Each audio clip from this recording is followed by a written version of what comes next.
Assalamualaikum warahmatullahi wabarakatuh. Kembali lagi di channel Kisah Warganet.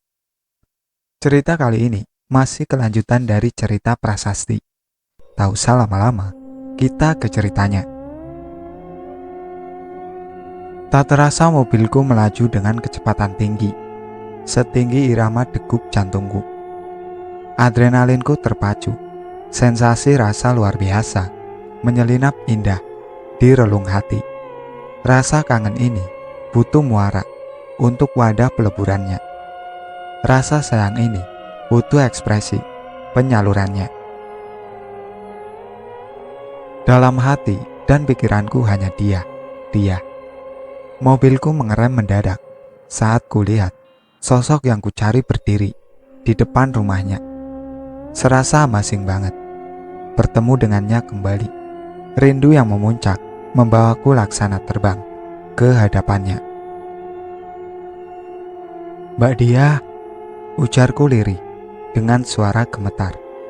Serasa runtuh pertahananku. Air mata mengalir deras, seakan berlomba menghiasi pipiku. "Asti, itu kamu kah? Ini nggak mimpi kan? Akhirnya kita bisa ketemu, bersua kembali," ujarnya tersenyum manis. Senyum yang kurindukan. Sesaat kami hanya berdiam diri, berhadapan, saling pandang, berkomunikasi dalam diam. Perlahan, ia menggenggam tanganku dan mengajakku masuk ke dalam rumahnya. Rumahnya terlihat sepi dan sunyi.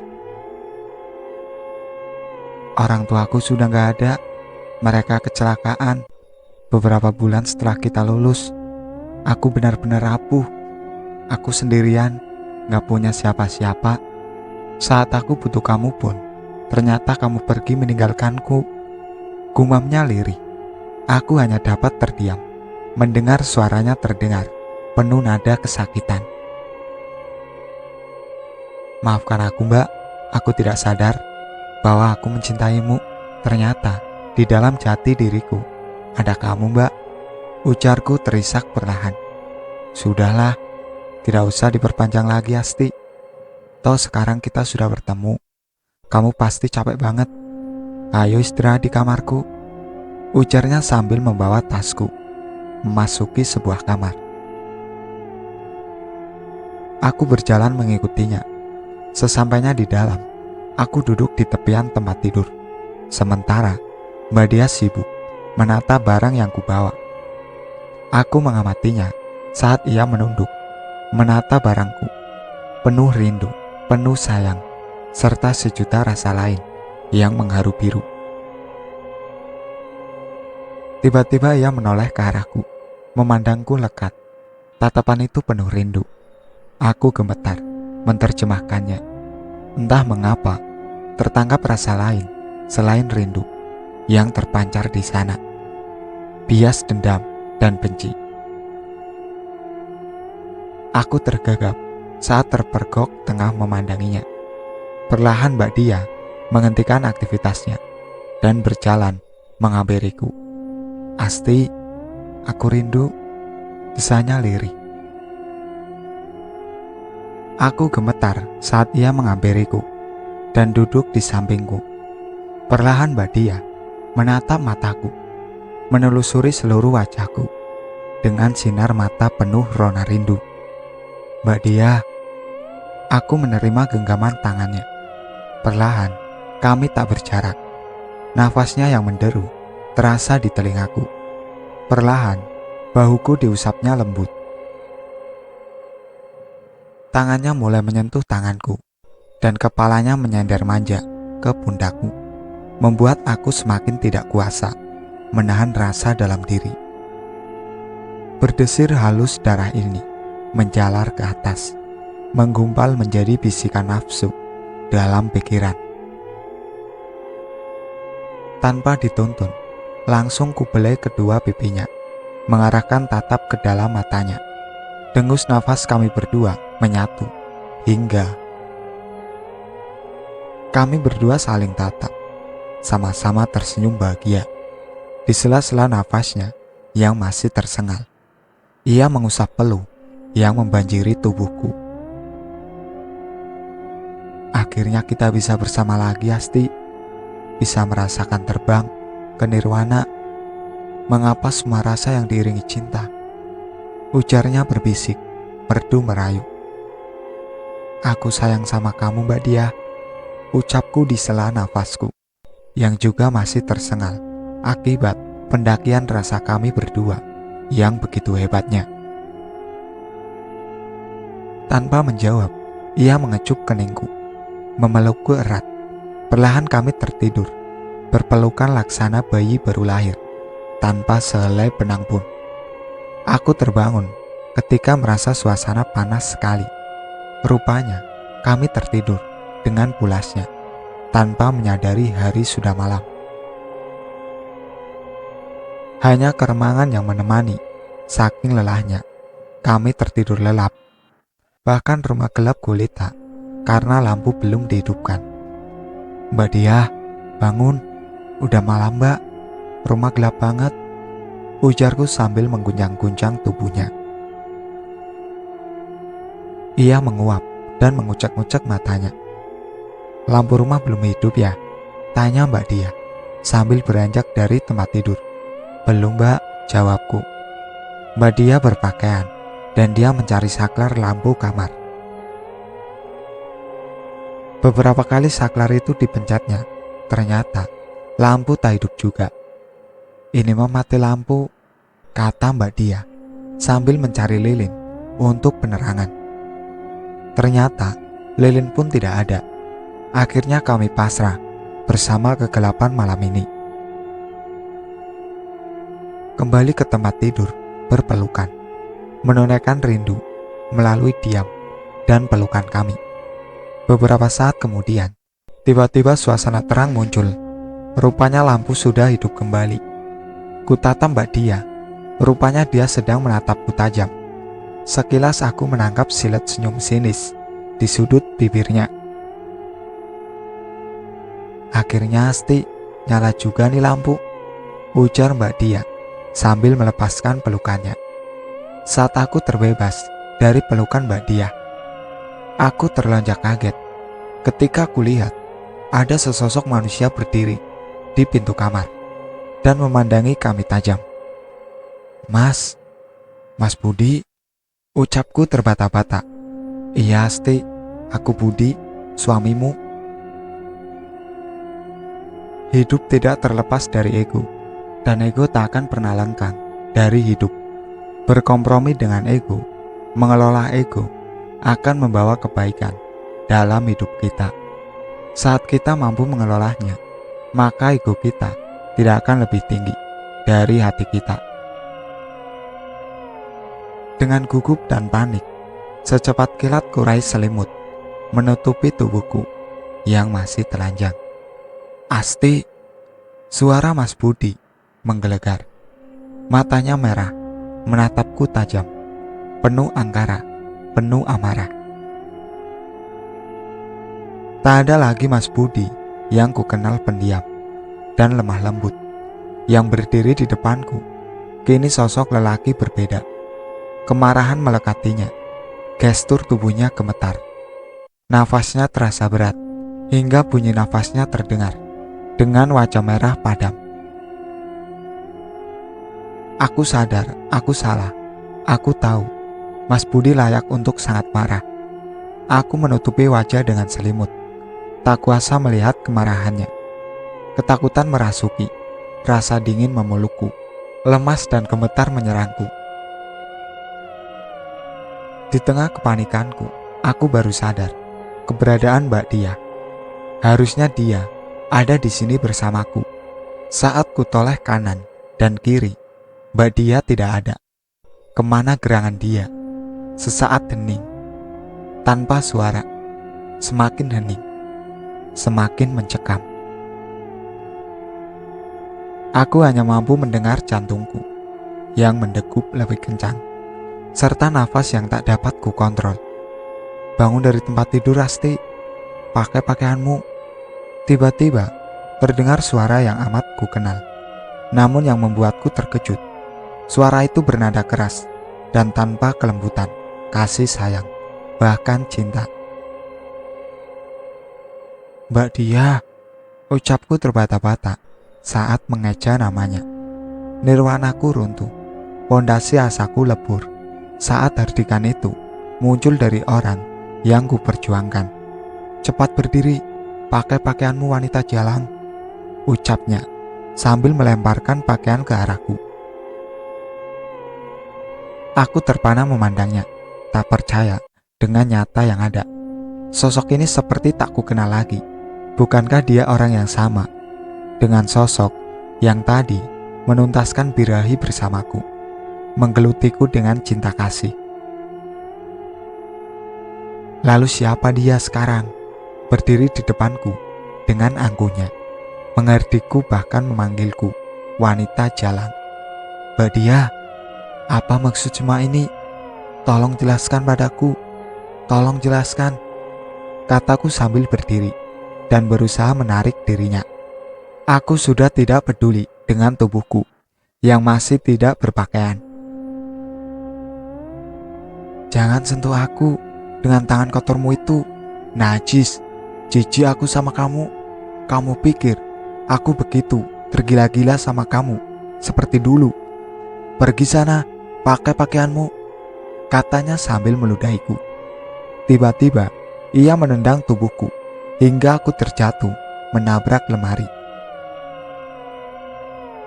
Jeritku perlahan sambil mengusap bagian kepalaku yang terkena lemari. Terasa bagian belakang kepalaku basah. Saat ku pegang, ternyata kepalaku luka berdarah. Sakit di kepalaku tak terasa lagi, terkalahkan oleh sakit hatiku terhadap perlakuannya terhadapku. Mas Budi, di mana Mas Budi? Gumamku dalam hati. Nanar mataku saat mencarinya di kamar ini. Kulihat Mas Budi santai duduk di kursi di dalam kamar sambil menyilangkan kaki dan merokok. Senyum sinis tersungging di sudut bibirnya. Sambil menatapku, ia memainkan rokok di bibirnya. Sebenarnya ada apa ini? Ada apa dengan kalian? Hah? Teriakku. Kamu Mbak Dia, kenapa kamu melakukan ini semua ini padaku? Setelah aku mengkhianati pernikahanku, meninggalkan suamiku demi kamu. Teriakku sambil berdiri, hendak menamparnya. Bunyi tangannya beradu dengan tanganku saat ia menepiskan tanganku yang hendak menamparnya. Siapa tadi yang kamu bilang? Suamimu. Coba ulang lagi, sebutkan namanya. Mas Budi itu suamimu ya? Katanya sambil tertawa terbahak-bahak. Mas Budi, kamu suami Asti. Kamu suami perempuan ini ya mas? Kata Asti dengan tertawa mengejeknya dan memegang keras pipi Asti dengan cengkraman tangan. Enak aja, mana mau aku sama wanita jalan seperti dia. Mas Budi menjawab santai. Asal kamu tahu ya, kami sepasang kekasih. Aku dan suamimu itu sejoli yang tak terpisahkan Asti, kata dia mempercepat cengkramannya. Kamu mau tahu? Hah? Dia sengaja aku minta mendekati kamu, pura-pura mencintai kamu, dan akhirnya menikahi kamu. Karena apa? Karena aku dendam sama kamu. Paham? Ujarnya sambil menyorongkan wajahnya tanpa jarak ke mukaku. Sepersekian detik dia menatapku, mengamati wajahku dengan beringas. Tak ada sedikit pun belas kasihan saat melihat air mataku mengalir deras. Kembali dia meludahi mukaku dengan sekuat tenaga. Percikan ludah itu ia lontarkan. Aku hanya bisa terisak menangis, merasakan sakit di pipiku akibat cengkramannya, merasakan sakit di hatiku yang luar biasa. Betapa tega kalian melakukan ini kepadaku. Apa salahku sama kalian? Teriakku sambil berusaha memberontak lepas dari cengkramannya. Mbak Dia berusaha tetap mencengkramku, tapi rasa sakit hati yang luar biasa memberikan kekuatan untukku, untuk memberontak dengan kuat, melepaskan tangannya dari pipiku, mendorongnya sekuat tenaga hingga dia jatuh terjungkal. "Oh, kamu berani ya sama aku? Sini kamu, sini," teriaknya sambil berupaya berdiri. Tiba-tiba, kurasakan rambutku dijenggut dari belakang. Sakitnya luar biasa. "Jangan pernah kamu sentuh wanitaku, Jalang. Seinci pun tangan berani sentuh. Atau kamu mau tahu neraka dunia kamu rasakan sekarang? Bisik Mas Budi di telingaku sambil terus menarik rambutku hingga tubuhku terdongak ke belakang. "Sakit, sakit, lepaskan," teriakku sambil berusaha meraih tangannya yang memegang rambutku. Namun, yang kudapat hanya tanganku menggapai-gapai udara kosong. "Aku tidak sama lagi seperti dulu. Aku begitu mencintaimu, memperlakukanmu seperti ratu, Asti. Ingat nggak ketika aku berlutut di hadapanmu, menyembahmu, mengemis cintamu, agar kamu tidak meninggalkan aku. Tapi kamu tak memperdulikan perasaanku. Kamu tetap pergi, menghilang, tanpa pernah memikirkan perasaanku. Aku begitu terluka, Asti. Aku benci, dendam, aku ingin kau mati," kata Mbak Dia sambil berdiri di depanku, bertolak pinggang. Perlahan dia maju, mendekatkan wajahnya kembali. "Saat kamu meninggalkanku, aku benci dengan wanita dan aku kembali ke kodratku. Aku bertemu Mas Budi, kekasihku, yang kuutus untuk menjadi suamimu. Biar kamu tahu sejatinya rasa sakit." Mbak Dia tertawa terbahak-bahak sambil mengangkat kedua tangannya ke atas. Dia terus tertawa. Mas Budi pun mengiringi dengan tertawanya yang menggema. Semakin lama, hanya sakit yang kurasa. Tertawa mereka mulai terdengar samar. Bayangan tubuh mereka mulai meredup seiring pertahanan tubuhku yang melemah. Mbak Dia mendekat dan menampariku sekali, 2 kali, 3 kali, 4 kali, dan tak terhitung. Aku hanya diam, tak punya tenaga untuk memberontak. Tiba-tiba kurasakan Mbak Dia menendangku hingga aku terjatuh. Aku sudah tak berdaya. Kurasakan cairan merah mengalir dari sudut bibir dan hidungku. "Mampus kau, mampus kau, mampus kau Jalang, enyahlah ke neraka," ucapnya seperti kesetanan menginjak-injakku. Aku hanya terdiam, tak berdaya, dan tiba-tiba pandanganku gelap, sangat gelap. "Sudah sayang, stop, sudah pingsan dia. Kita pikirkan saja selanjutnya seperti apa yang akan kita lakukan," kata Budi. Lenyapkan dia, baru aku puas. Kamu sudah berjanji untuk membantuku, Mas, jika ingin aku jadi istrimu," jawab dia penuh amarah. "Siap sayang, apakah Asti kita bunuh sekarang saja, biar cepat selesai urusan kita," kata Budi sambil memandang Asti yang tak bergerak. "Jangan bunuh dia, masukkan dia ke mobilnya. Kita dorong mobilnya dari tebing ke laut, biar dia berproses mati dalam keadaan hidup. Itu setara dengan sakit hatiku, dan itu cara terbaik menghilangkan dia tanpa kita curigai," ujar dia kejam. "Oke sayang, apa maumu? Aku ikuti," Budi menyahut sambil mencari kunci mobil Asti. Mereka memasukkan Asti yang masih pingsan ke dalam bagasi mobil. Budi dan dia beriringan mengendarai mobilnya menuju tebing tinggi di tepi laut. Sesampainya di sana, mereka memindahkan tubuh Asti ke bagian kursi supir, meletakkannya dengan sempurna. Kemudian mereka menghidupkan mobil dan mendorongnya ke arah laut.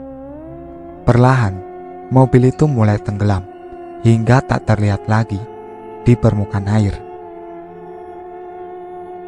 Budi dan dia memandangi peristiwa itu dengan senyum kepuasan. Mampus kau Asti, rasakan pembalasanku, ujar dia lirih. Berita koran hari ini, pada hari Kamis, tanggal 30 Maret 2021, telah ditemukan sesosok jenazah wanita yang telah diidentifikasi bernama Asti atau Prasasti, berjenis kelamin perempuan.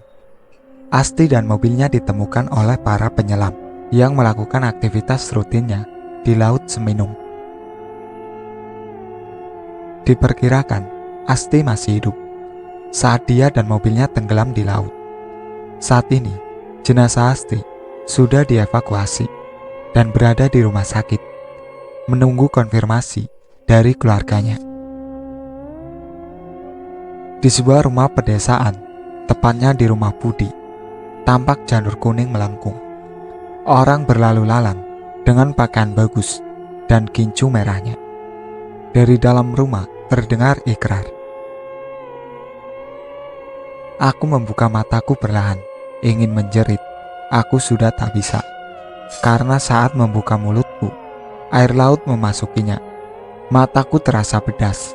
Aku menggapai pintu mobil, ingin keluar, namun tak bisa. Kurasakan mobil ini semakin menurun ke dasar laut, seiring pandanganku yang semakin nanar. Dan yang kurasakan, sekarang jiwaku hanya mampu memandangi ragaku yang lemah, tak berdaya, terpisah dengan nyawanya.